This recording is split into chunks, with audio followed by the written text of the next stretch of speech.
아주 쉬운 찬송을 어렵게 부른다고 참 애가 많습니다. 잘했습니다. 기도합시다. 어느 곳에 있든지 요동하지 않는 믿음으로 항상 굳게 서게 하여 주시고, 주님을 바라보는 소망이 우리 심령 영혼에 충만하게 하여 주시며, 세상 사랑하지 아니하고 하나님을 더 사랑하는 우리에게 믿음과 은혜가 충만하도록 도와주시옵소서. 말씀을 읽고 말씀을 묵상하고 말씀을 듣습니다. 말씀을 읽고 듣고 지키는 자가 복이 있다 하셨사오니, 주의 말씀으로 우리를 새롭게 하시고 예수 그리스도의 인격으로 우리를 재무장하게 하여 주시옵소서. 예수님의 이름으로 기도합니다. 아멘. 9.11 테러 이후에 미군 특수부대 시일 대원들이 아프가니스탄에서 탈레반 지도자를 체포하기 위한 작전을 수행하고 있습니다. 정보기관에서는 탈레반 무장 세력들이 험준한 산악지대의 한 마을에 은둔하고 있다고 알려왔고, 마커스 하사와 부대원 3명이 마을 가까이 접근했습니다. 언덕에 이르렀을 때에 염소떼를 몰고 가는 농부 둘과 14살 난 남자아이, 이렇게 3명을 만나죠. 미군들은 그들을 땅에 앉게 하고 총을 겨누면서 서로 의논을 했습니다. 그냥 살려보낼 건가, 죽일 건가. 이 농부들은 비무장입니다. 그저 염소떼를 치기 위해서 풀을 따라 가는 뿐입니다. 그러나 그냥 두면 탈레반에게 알려서 우리 목숨이 위태롭게 될 수 있습니다. 그리고 그들을 포박할 만한 밧줄도 없습니다. 2가지 선택만 가능합니다. 그냥 두든지 죽이든지. 4명의 대원들이 다수결로 결정하기로 했습니다. 대원 1명은 죽이자고, 우리가 상관의 명령을 따라서 임무 수행 중인데 우리가 살려면 그들을 죽여야 한다고 주장합니다. 1명은 반대하고 1명은 기권했습니다. 이 부대원들을 이끌던 마커스 하사는 혼란스러웠습니다. 현장 상황으로 볼 때 죽이는 것이 깔끔합니다. 그러나 자신이 그리스도인으로서 도저히 그럴 수가 없습니다. 비무장 민간인을 학살하는 것은 옳지 않다고 생각하고 살려두기로 정했습니다.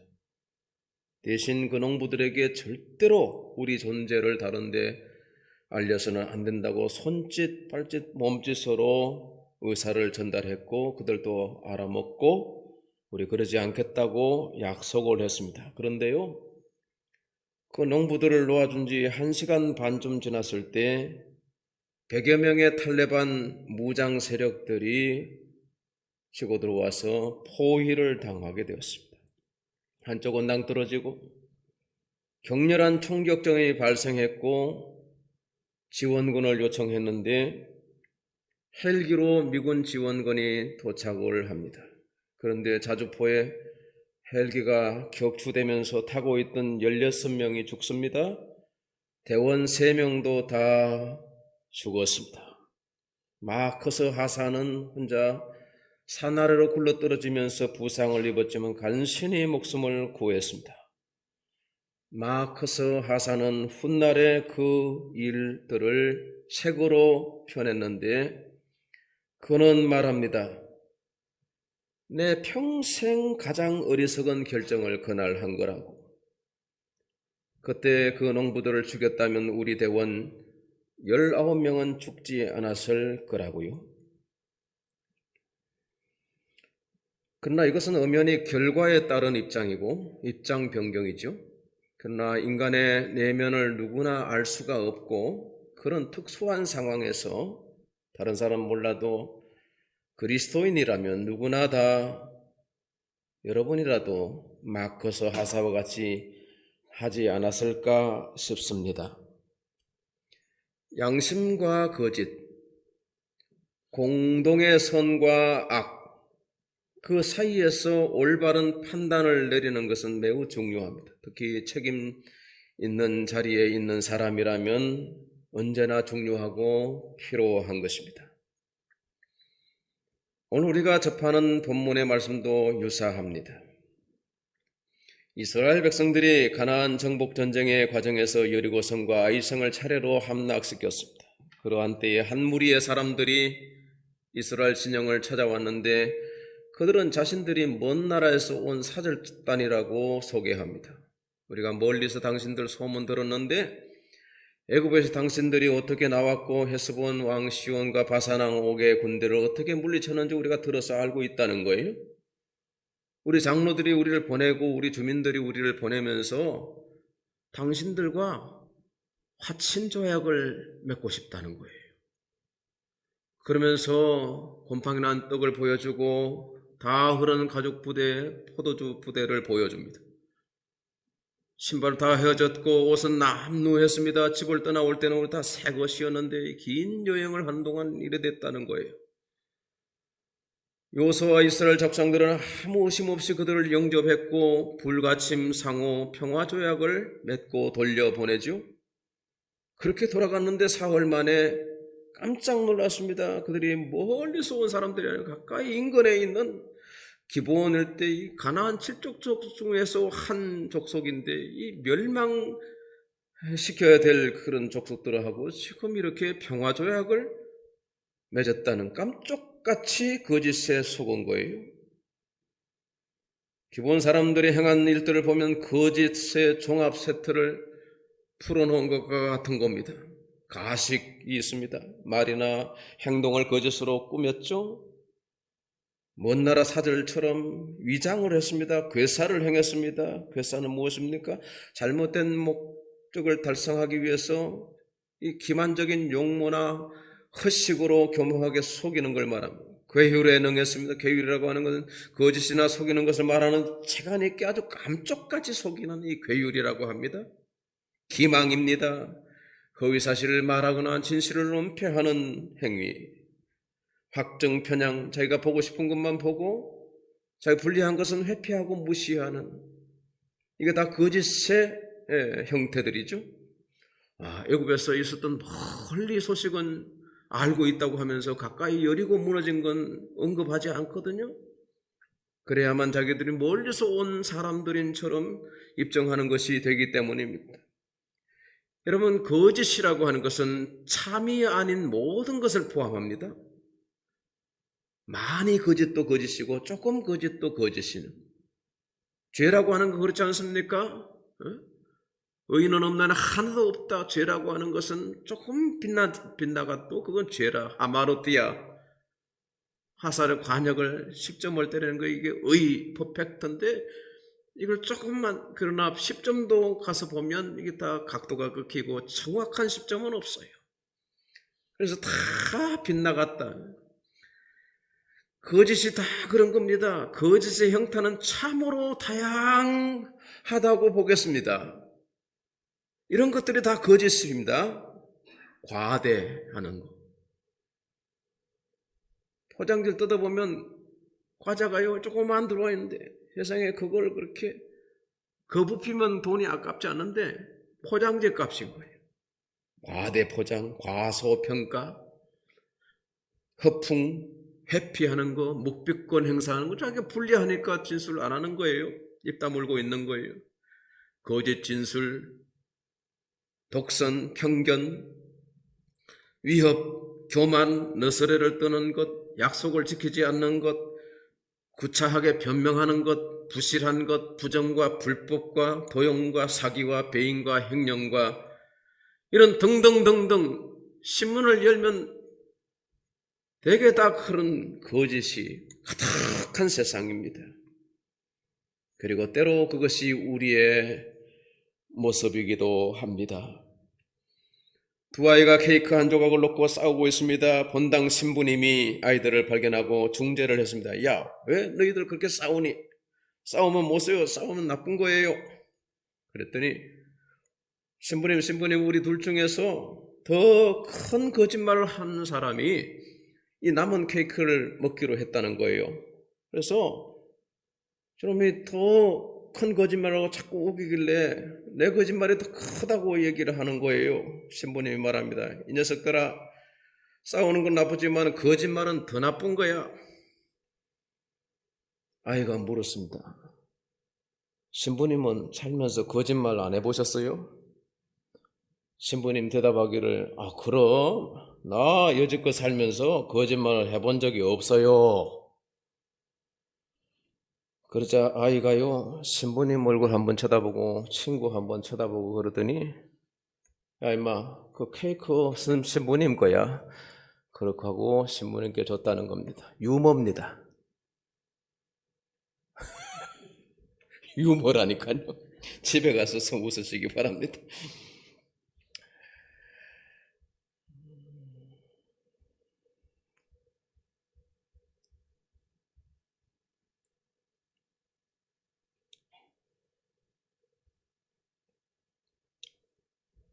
우리가 다 거짓에 속하여 있고 거짓의 사람들이었습니다. 너희 아비는 마귀라 그랬습니다. 요한복음 8장 말씀에 보니까 너희 아비의 욕심대로 너희도 행하고자 하느니라. 그는 처음부터 살인자요 거짓말쟁이요 거짓의 아비가 되었습니다. 우리가 원래 마귀에 속한 자였습니다. 하나님의 형상을 입어서 죄를 지어서 마귀 끄는 대로 살다가 복음을 듣고 예수를 만나게 되었습니다. 하나님의 자녀가 되었습니다. 에베소 5장 8절 말씀은 우리는 전에 어둠에 속하여 마귀에게 속하여 마귀 끄는 대로 살았는데 지금은 그리스도로 말미암아 빛의 자녀가 되었다는 거예요. 할렐루야. 빛의 자녀들처럼 행하라. 그러면서 빛의 열매는 모든 착함과 의로움과 진실함에 있느니라 했습니다. 그럼 우리가 의에 속하여 진실한 삶을 살아야 하는 것입니다. 요한일서 1장 2장 22절의 말씀 보니까 거짓말하는 자가 누구냐? 예수께서 그리스도이심을 부인하는 자가 아니냐.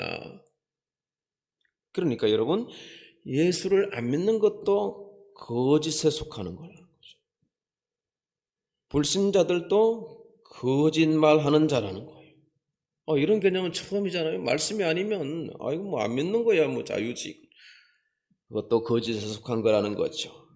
우리 그리스도인들은 죄를 멀리하고 거짓을 미워해야 합니다. 왜 여호수아가 이스라엘 지도자들이 기브온 사람들의 거짓 관계에 빠지고 말았겠습니까? 세 가지 이유. 때로 우리도 거짓에 빠지는 이유가 되기도 합니다. 첫째는 성급했습니다. 저쪽에서 계약을 체결합시다. 빨리 합시다. 이게 마지막입니다. 마지막입니다. 그렇죠. 자기들은 멀리서 왔고 양식도 다 떨어져 가는데 우리 장로님들이 집에서 기다리고 있을 거니까 빨리 계약을 맺고 우리가 집으로 돌아가야겠습니다. 재촉합니다. 이스라엘 지도자들이 한 번 더 짚어보고 어디서 온 사람들인지 어디서 사는 건지 시간이 걸리더라도 누구를 보낼 수 한 두 사람 따라 보내면 며칠 만에 다 확인할 수 있는 겁니다. 그러나 그런 절차를 생략했습니다. 또 한 가지는 자만심입니다. 그 온 사람들이 막 허풍을 늘어놓습니다. 당신들 뭐 대단합니다. 대단합니다. 애굽에서는 나온 사람들이 없는데 어떻게 민족이 다 나올 수 있었습니까? 대단합니다. 하나님이 하신 일이지만은 그래도 당신들은 대단한 사람들이에요. 이러니까 막 어깨가 올라가면서 자만심이 생기는 거예요. 그 순간 교만이 들어가는. 그래서 판단력이 흐려지는 것입니다. 그래서 가문이 설에 엉뚱한 계약을 맺고 와서는 내가 그 안에 안 그래야 되는데 왜? 허풍에 막 놀아놨습니다. 마음이 부풀어졌습니다. 뭐 대단한 것 같습니다. 아마 까짓거 이건 뭐 아무것도 아닌 것 같습니다. 그런데 나중에 돌이켜 생각하면 이게 너무 허망한 거예요. 자만심을 경계해야 합니다. 또 한 가지는 14절 말씀. 뭐 때문일까요? 무리가 그들의 양식을 취하고는 어떻게 할지를 여호와께 묻지 아니하고. 뇌물을 받은 거겠죠? 물질에 약한 겁니다. 오늘 도움을 받으면 신세진 마음에 이렇게 보증 서줘야 돼. 또 한 가지는 기도하지 아니하였다. 여호와께 묻지 아니하고. 기도를 무시하면 종종 문제가 생깁니다. 분별력이 떨어지게 됩니다. 잘못을 저지르게 됩니다. 여러분, 모든 결정에서, 모든 과정에서 여러분이 기도하시면서 하나님께 물어 한 걸음 한 걸음 추진해 나가면 사업도 잘 되고, 여러분 계획하는 모든 것이 다 주 안에서 형통하게 될 줄로 믿습니다. 오늘 말씀을 통하여서 거짓에 대한 몇 가지 교훈을 우리가 얻을 수 있는데, 첫째는 거짓은 정당화될 수 없다는 겁니다. 말씀 읽어봅시다. 시편 101편 시작. 거짓을 행하는 자는 내 집안에 거주하지 못하며 거짓말하는 자는 내 목전에 서지 못하리라. 네, 그렇습니다. 하나님 앞에 설 수 없습니다. 거짓은 설 땅이 없습니다. 계시록 21장 8절 시작. 그러나 두려워하는 자들과 믿지 아니하는 자들과 흉악한 자들과 살인자들과 음행하는 자들과 점순가들과 우상 숭배자들과 거짓말하는 자들 모든 자들은 불과 유황으로 타는 못에 던져지리니 이것이 둘째 사망이라. 거짓의 종합 세트는 다 불과 유황불에 던져진다는 것입니다.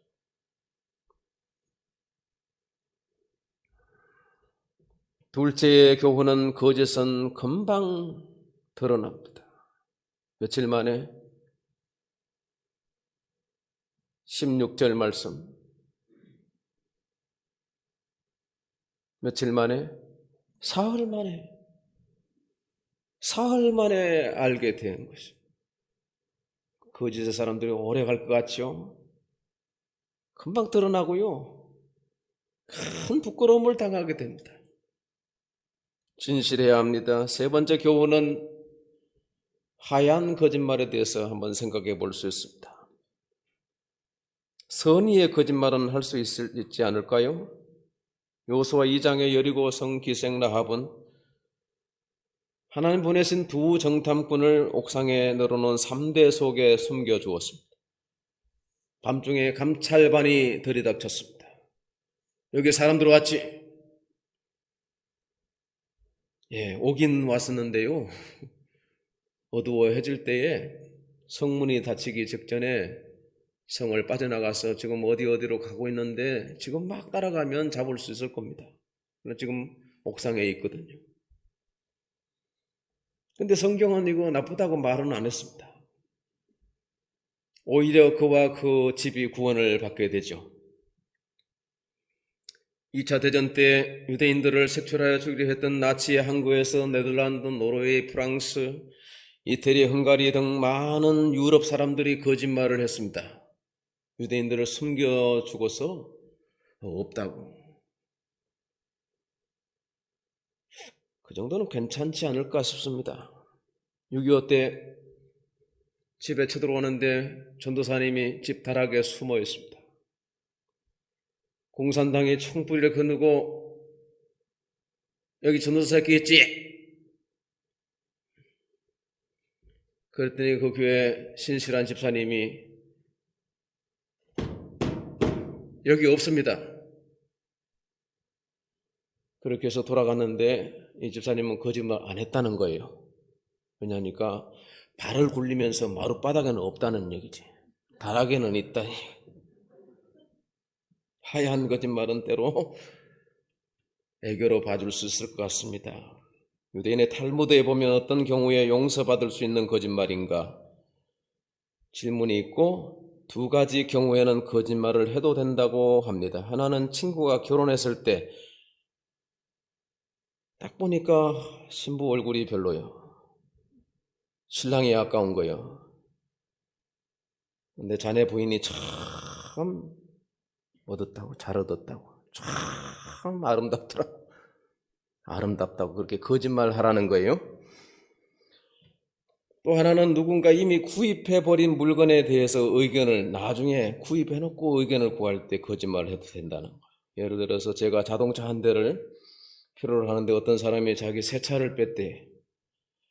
그래서 이걸 목사님께 싸게 넘길 테니까 목사님 가져가시라고. 그래서 가서 보니까 참 좋아요. 값을 치르고 왔는데 수일이 되었어요. 차 전문가이신 김영수 집사님이 저를 탁 보더니 목사님 어떻게 그런 걸 샀어요? 그러는 거예요. 아이쿠, 저한테 미리 얘기하셔야죠. 왜요? 김영수 집사님 저한테 그러는 거예요. 목사님 사기당하셨구만요. 이러면 안 된다는 거예요. 어떻게 해요? 탈무드의 가르침은 그게 설령 잘못이고 비싸게 샀다 해도 목사님 잘 샀었습니다. 좋은 차입니다. 좋은 차인데 연식이 좀 되어서 잔고장이 있을 수 있으니까 고장나면 제게 말씀하세요. 이래야 된다는 거예요. 아셨죠? 이런 하얀 거짓말. 대부분의 거짓말은 다 의에서 빗나가는 죄입니다. 우리가 죄 안 짓고 살 수 있습니까? 세상에 다 거짓의 사람들, 그 속에 우리가 살고 있는데요. 때묻습니다. 더러워집니다. 그래서 주일 예배 시간에 와서 죄를 회개하고 손과 발을 물로 씻는 것 같이 밖에 나갔다 오면 때로는 목욕하지만 손과 발은 씻어야 되지 않습니까? 그것마저도 없이 어떻게 우리가 깨끗해질 수 있겠습니까? 어떻게 하나님 앞에 설 수 있습니까? 네 번째 교훈은 속아서 한 약속도 지키는 게 좋습니다. 기본 주민들에게 이스라엘에 속았지만 족장들은 그 약속을 기억하고 지켰습니다. 본문 18절, 다음에 18절이죠.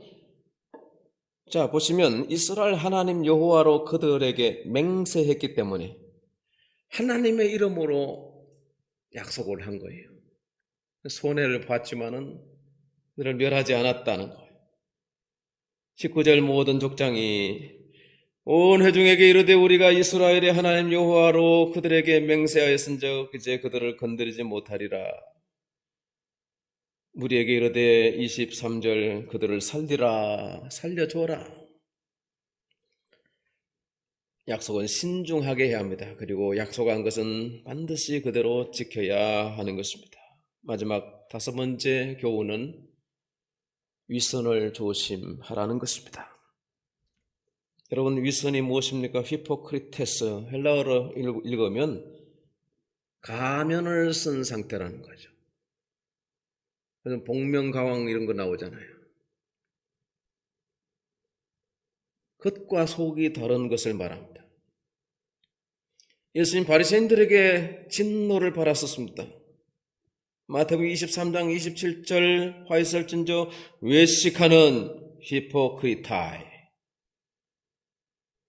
겉과 속이 다르다는 거예요. 외식하는 서기관들과 바리새인들이여 회칠한 무덤 같으니 이스라엘 무덤은 바위를 파서 시신을 안치하고 그 밖을 석회석으로 색깔을 칠하는 게 겉으로 볼 때는 그럴싸한데 실상 그 속에 죽은 사람의 그 안에는 죽은 사람의 뼈와 모든 더러운 것이 가득하도다. 외식입니다. 윗선입니다. 우리 그리스도인들 특히 기독교 지도자들, 중직자들이 윗선에 빠지지 않도록 주의해야 합니다. 교회에서는 아주 거룩하게 보입니다. 그러나 사회에 나가면 아주 허당입니다. 엉망진창입니다. 처음에는 꽤 괜찮은 사람같이 보입니다. 그러나 겪어보면 속은 허당입니다. 비싼 아파트에 살고 좋은 차로 명품으로 치장하고 다닙니다. 그런데 속은 죄와 악과 거짓과 교만과 허풍과 허황된 꿈과 불편부당한 사람이라면 히포크리타, 외식하는 자입니다. 화 있습니다. 결국이 좋지 않다는 얘기예요. 과정도 절대로 순탄하지 않을 겁니다. 진실해야 합니다. 왜냐하면 우리 하나님은 진실하시기 때문입니다. 예수 그리스도는 충성스러웠습니다. 진실하면서 신실했습니다. 그래서 그에게 속한 하나님의 사람 백성들은 그를 본받아야, 그를 쫓아가야 하는 것입니다. 죄를 회개하고 악을 버리고 의를 추구해야 하는 것입니다. 오늘 우리가 사는 세상 거짓이 만연합니다. 사람들의 거짓된 모습 때문에 실망할 때도 있고 기대했던 사람에게서 실망도 합니다. 그러나 여러분, 사람을 바라보지 맙시다. 사람은 다 부족한 존재입니다. 사람은 섬길 대상이고 사람은 사랑의 대상이지 믿고 신뢰할 대상이 아닙니다. 믿을 놈은 세상에 없다는 말이 있지 않습니까? 오직 하나님 한 분으로 우리가 믿을 대상으로 삼아야 한다는 것입니다. 약간의 의심이 생기면 기다려 봅시다. 알아보고 천천히 절차와 과정을 따라서 사람 쓰는 것도 그렇습니다. 때로는 우리 다 실수하지만은 깨달을 수 있다면 그때도 늦지 않습니다. 회개하면 다시 기회를 주시니까요. 그리고 모든 일에 기도합시다. 하나님이 지혜를 주십니다. 하나님을 기다리는 자는 절대로 부끄러움을 당하지 않습니다. 헤롯의 거짓이 가득한 세상에서 동방박사들이 그 땅에 왔습니다. 먼저 그 왕으로 나신 아기께 경배하고 돌아와서 내게도 알려달라고. 그럼 나도 가서 경배하겠다. 거짓이었어요. 그러나 별의 지시하심을 따라 다른 길로 가니라. 하나님이 피할 길을 열어주십니다. 요셉과 마리아도 꿈에 천사의 지시하심을 따라 헤롯의 간계를 피할 수가 있었습니다. 애굽으로 가서 살다가 몇 년 만에 헤롯이 죽은 것을 또 알려주어서 나사렛에서 가서 사셨습니다. 하나님께 기도하고 하나님을 의뢰하는 사람들은 거짓이 만연한 사회 속에서도 빛을 발휘할 수 있습니다. 거룩한 영향력을 행사할 수 있습니다. 저와 여러분, 진리에 속한 진리의 사람들입니다. 진리를 쫓아 행하고 의의 빛을 발하시는 우리 모든 성도들이 되시기를 예수님의 이름으로 축복합니다. 아멘. 기도합니다. 하나님 은혜 감사드립니다. 진리의 영을 우리에게 보내주시고 진리의 말씀을 주심을 감사드립니다. 오늘도 거짓에 따르는 교훈을 우리가 잘 새겨보게 하여 주시옵시고 하나님께 기도하면서 절차대로 사람을 의지하지 않고 사람을 신중하게 우리가 만나고 대화하고 그러면서 우리가 행할 것을 지혜롭게 행할 수 있도록 은혜 베풀어 주시옵소서. 주 예수님의 이름으로 기도합니다.